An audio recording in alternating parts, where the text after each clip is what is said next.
Hello दोस्तों, स्वागत है आप सभी का इंडिया के number 1 study channel wifi study में। और दोस्तों मैं आप लोगों को 10 धमाकेदार ट्रिक्स बताने वाला हूं जो कि काउंटिंग ऑफ फिगर्स से रिलेटेड है। ठीक है, 10 धमाकेदार रीजनिंग ट्रिक्स मैं आपको बता रहा हूं जो कि किससे रिलेटेड है, काउंटिंग ऑफ फिगर्स से। ठीक है, तो सभी लोग फटाफट से आ जाएं और आज के बाद कभी ना भूलें। और अगर डायरेक्टली आपको एग्जाम के अंदर ये चीजें देखने को मिलेंगी तो फटाफट से आप इन्हीं ट्रिक्स का प्रयोग करेंगे। जैसे पहले ट्रिक दोस्तों आप लोग देखिएगा, इधर यहां पर देखिएगा। सबसे पहले ट्राइंगल के लिए मैं आपको बता रहा हूं कि अगर ट्राइंगल के अंदर दोस्तों 3 माध्यिकाएं इस तरीके से एक दूसरे को क्रॉस कर रही हो, 3 माध्यिकाएं अगर दे रखी हैं और तीनों माध्यिकाएं एक सेंटर पॉइंट केंद्रक से अगर क्रॉस कर रही हैं और अगर अंदर 6 भाग बन रहे हैं, कितने भाग बन रहे हैं, अंदर 6 भाग बन रहे हैं ना। 3 माध्यिकाएं दे रखी हैं, याद रखिएगा आप। तो 3 माध्यिका अगर दे रखी है और अंदर 6 भाग बन रहे हैं तो उसके अंदर कुल त्रिभुज कितने होंगे, याद रखिएगा। पहला ट्रिक याद रखिए, तो उसके अंदर कुल त्रिभुज आपको ध्यान में रखने हैं कि उसके अंदर 16 त्रिभुज बनेंगे। 6 आपको दिखा, आगे एक डंडा लगा दो, 16 बना दो। ठीक है, दूसरा देखिएगा दोस्तों यहां पर आप लोग कि अगर 2 माध्यिकाएं दे दे, 3 की जगह कितनी माध्यिकाएं दे दे, 2 माध्यिकाएं, यानी इस शीर्ष से या इस शीर्ष से, किसी भी 2 शीर्ष से, मान लो इससे और इससे भी हो सकती है, इससे और इससे भी हो रखी है, या फिर ऊपर वाले से और इससे भी, कोई से भी 2 शीर्ष से 2 माध्यिकाएं अगर गुजर रही हैं। ठीक है, तो आप लोगों को हमेशा याद रखना है कि जब भी 2 माध्यिका, 3 माध्यिका घूमी तो कितने, 8 त्रिभुज हैं। अगर 2 माध्यिका है, 2 माध्यिका अगर आपको दे रखी है तो कुल त्रिभुज कितने होंगे, ध्यान रखने, कुल त्रिभुज हमेशा कितने बनेंगे, 8 बनेंगे। आप गिन भी सकते हैं चाहे तो, 1 2 3 4 5, फिर ये 6, ये 7 और एक बड़ा वाला 8। ठीक है, पर आप डायरेक्टली याद रखिए, ज्यादा सही रहेगा। लेकिन अगर दोस्तों माध्यिकाएं 2 तो पूरी दे रखी है और तीसरी आधी दे रखी है, कैसे, जैसे ये माध्यिका पूरी यहां तक जा रही है, ये माध्यिका पूरी यहां तक जा रही है, तीसरी माध्यिका यहां तक आ रही है, 2.5 माध्यिका एक तरीके से मैं लिख देता हूं शॉर्ट में। ठीक है, 2.5 माध्यिका,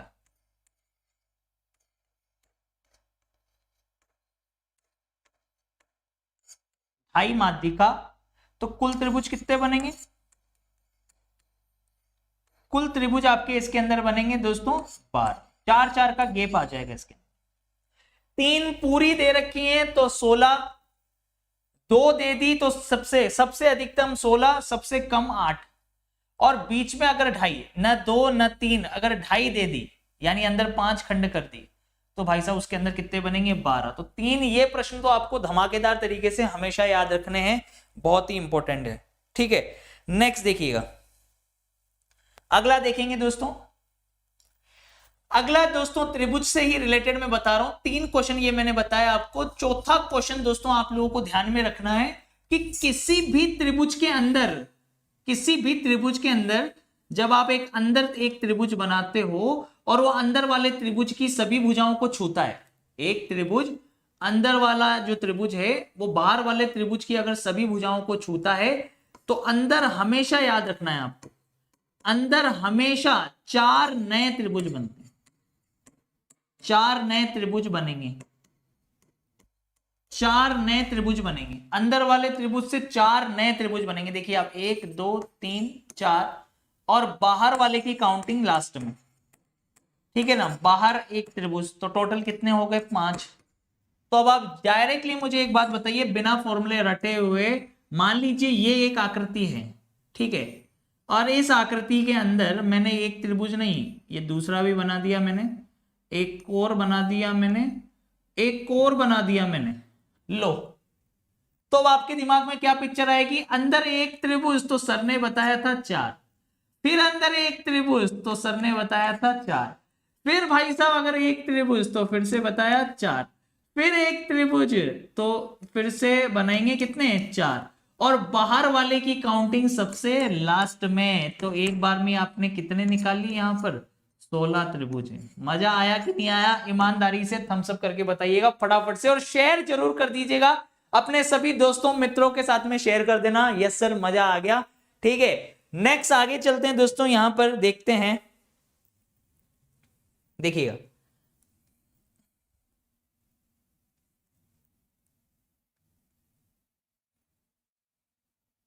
देखिएगा, ठीक है। अब अगर मान लीजिए पांचवा है दोस्तों, पांचवी चीज देखिएगा कि अगर एक त्रिभुज है और उस त्रिभुज को सममित भागों में बांट रखा है। सममित भागों मतलब कैसे, कि जैसे ये शीर्ष है, इस शीर्ष को सामने वाली भुजा में मिला दिया, इस शीर्ष को हमने मिला दिया सामने वाली भुजा से।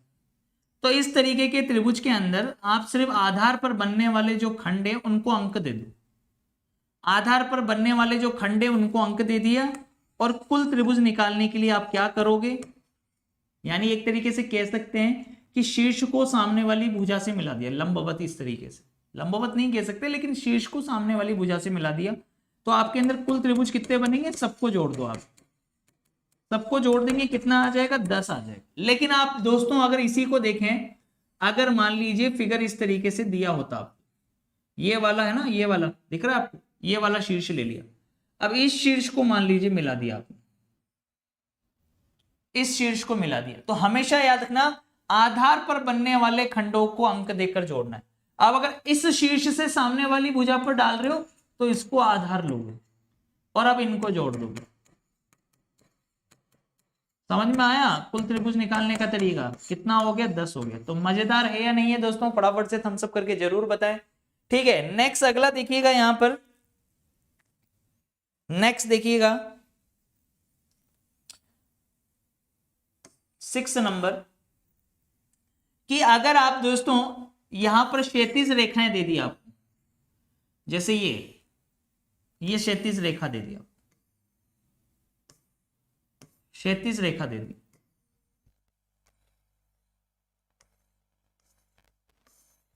और भी दे दी, मान लो और बढ़ा दी, और बढ़ा दी, तो आपको करना क्या होता है, इसके अंदर कुल त्रिभुज कितने होते हैं, कुल त्रिभुज बराबर कुल क्षैतिज रेखा,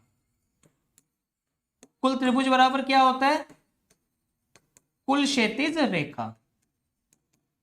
ठीक है, यानी कि एक क्षैतिज रेखा, दो क्षैतिज रेखा, तो कुल त्रिभुज कितने हो जाएंगे, 2। यहां पे क्षैतिज रेखा कितनी है, 1 2 3, तो इसके अंदर कुल त्रिभुज कितने हैं, 3। यहां पर कुल क्षैतिज रेखाएं कितनी है, 1 2 3 4 5 6 7, तो कुल त्रिभुज कितने हो जाएंगे, 7। मजा आया कि नहीं आया दोस्तों, फटाफट से एक बार थम्स अप करते रहें, शेयर करते रहें। यस सर, मजा आ गया। नेक्स्ट आगे चलते हैं दोस्तों अगले वाले क्वेश्चन की तरफ। ये देखिएगा इधर,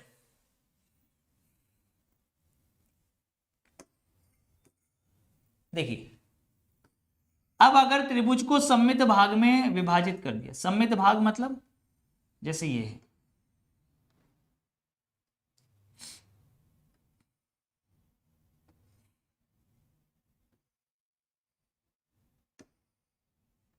ये देखिए,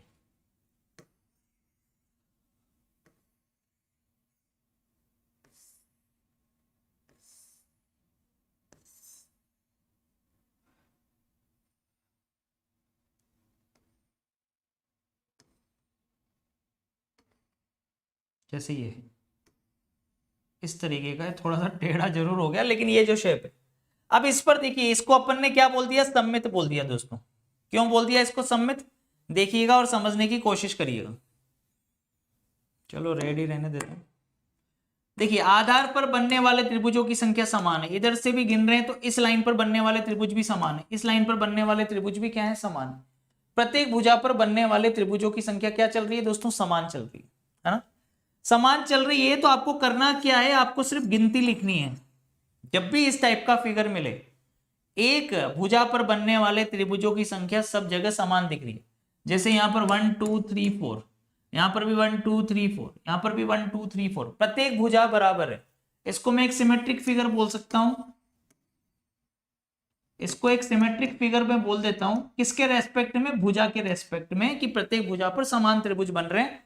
तो आपको क्या करना है कि जिस भुजा पर जितने त्रिभुज बन रहे हैं उतने की गिनती लिख दो। आप लिख दी गिनती, आपने लिख दी, कितने त्रिभुज बन रहे थे भाई साहब,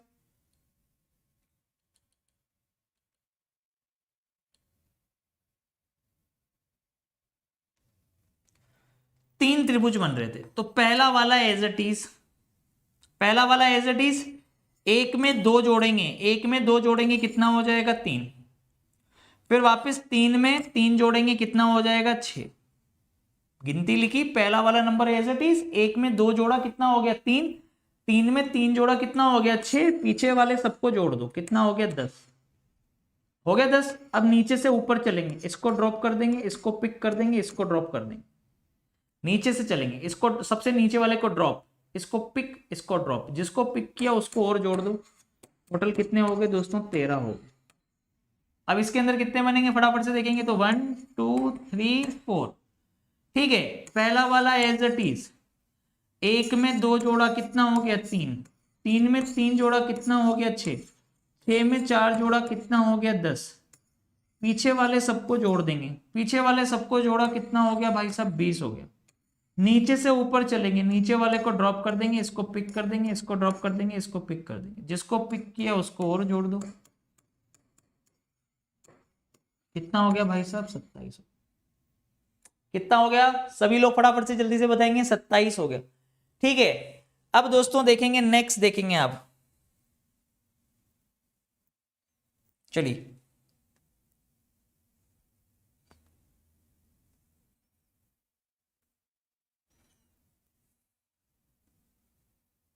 चलिए 8वां पैटर्न देखिए। 8वां पैटर्न दोस्तों रिलेटेड है, कोई बंद आकृति दे दी आप, है ना, और उस बंद आकृति के अंदर अगर दो त्रिभुज बन रहे हैं, मतलब एक लाइन बन रही है तो दो ही बनेंगे, दो त्रिभुज बनेंगे, ये तो आपको दिख रहा है साफ साफ। लेकिन आपको रूल याद रखना है 4 या 4 से अधिक के लिए, कि अगर अंदर बनने वाले खंड 4 या 4 से अधिक हैं तो कुल त्रिभुजों की संख्या डबल कर देना सीधा, 4 दूनी कितना हो जाएगा दोस्तों 8 है। अगर इस त्रिभुज के अंदर ये लीजिए शीर्ष से मिल रही है लाइन, शीर्ष से मिलने वाली जो लाइन है 5 खंड बने, तो 5 को 2 से गुणा कर दिया, कितना हो गया 10। अगर हमने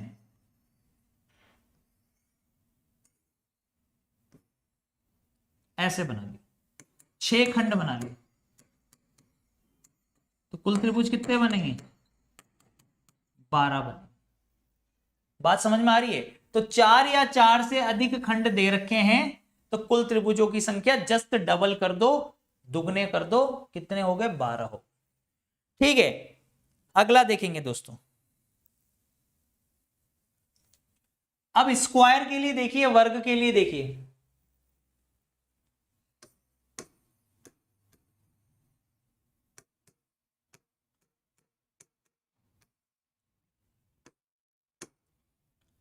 वर्ग में दोस्तों अगर आकृति सममित है, इसको बोलेंगे सिमेट्रिक सममित, इसको बोलेंगे सिमेट्रिक, और इधर लिखता हूं मैं नॉन सिमेट्रिक। दोनों ही पैटर्न बता देता हूं, सिमेट्रिक और नॉन सिमेट्रिक दोनों ही देख लो। ठीक है, ऊपर से लेके नीचे अंक दे दोगे अगर सिमेट्रिक है तो, बाएं से दाएं अंक दे दोगे, ऊपर से नीचे नंबर दे दिए, लेफ्ट टू राइट नंबर दे दिए। अब आपको क्या करना है, वन साइडेड नंबर का स्क्वायर कर देना है अगर सिमेट्रिक है तो। वन साइडेड नंबर, किसी भी वन साइडेड नंबर, चाहे इधर या इधर, जैसे इधर वाले का स्क्वायर कर दिया 1, 2 का स्क्वायर 4, 3 का स्क्वायर 9, बस कुल स्क्वायर कितने होंगे जोड़ दो सबको, सबको जोड़ दोगे कितना आ गया 14, टोटल 14 स्क्वायर है इसके। लेकिन अगर दोस्तों आकृति नॉन सिमेट्रिक है,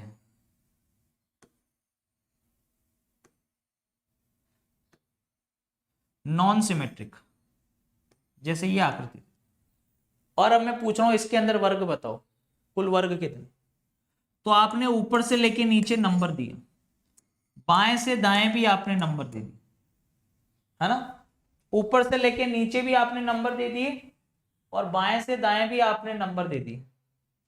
तब अब आप क्या करोगे, जो सबसे बड़े वाले नंबर है ना उनको देखोगे आप। सबसे बड़े वाले नंबर क्या है 3, इधर सबसे बड़ा नंबर 3 है, इधर सबसे बड़ा नंबर 5 है, इनको आपस में गुणा करोगे, 3 इंटू 5 कितने हो गए 15 हो गए। ठीक है, 3 इंटू 5 कितने हो गए 15 हो गए। अब 3 में से 1 कम करो कितना आया 2, 5 में से 1 कम करो कितना आया 4, 2 और 4 को गुणा किया कितना आया 8, फिर 1 कम करो, 2 में से 1 कम करोगे 1, 4 में से 1 कम करोगे 3। जब तक सबसे बड़े वाले नंबर्स को गुणा करना है, फिर एक एक कम करते हुए जाना है। जब जहां पर भी 1 आ जाए वहीं पर रुक जाना, ठीक है। अब पीछे वाले सभी नंबर्स को आप जोड़ दो, टोटल कितने आ गए, 15 और 8 23, और ये हो गए 26। तो टोटल स्क्वायर कितने हो गए गाइस, इसके अंदर 26 हो गए। ये सममित आकृति का, ये असममित आकृति में वर्ग ज्ञात करने का तरीका। और दोस्तों सबसे आखिरी और 10वां जो है दोस्तों हमारे सामने है, ठीक है, लास्ट, आयत कैसे ज्ञात करते हैं, आयत, ठीक है। इसी तरीके से मान लीजिए आयत दे दिया और उसने पूछा कि आयत निकाल के बताओ इसके अंदर। अब याद रखिएगा, जब आयत गिनते हैं तो वर्गों की गिनती भी आयतों में होती है। ये बात अगर आपको नहीं पता है तो मैं बता दूं, नोट कर लेना यहां पर। आयत गिनते समय, आयत गिनते समय वर्गों की गिनती, आयत गिनते समय वर्गों की गिनती भी, वर्गों की गिनती भी आयतों में होती है। आयत गिनते समय वर्गों की गिनती भी किसमें होती है दोस्तों, आयतों में होती है। और आयत कैसे गिनते हैं, ऊपर से लेके नीचे नंबर दे दो, बाएं से दाएं नंबर दे दो, बाईं तरफ वाले सभी नंबर जो आपने दिए, ऊपर से नीचे जो नंबर दिए इनको जोड़ दो, कितना आया 6। बाएं से दाएं, ठीक है, इनको जो आपने नंबर दिए इनको भी जोड़ दो, कितना हो गया 10। इधर 6 इधर 10, इनको आपस में क्या कर दोगे, गुणा कर दोगे।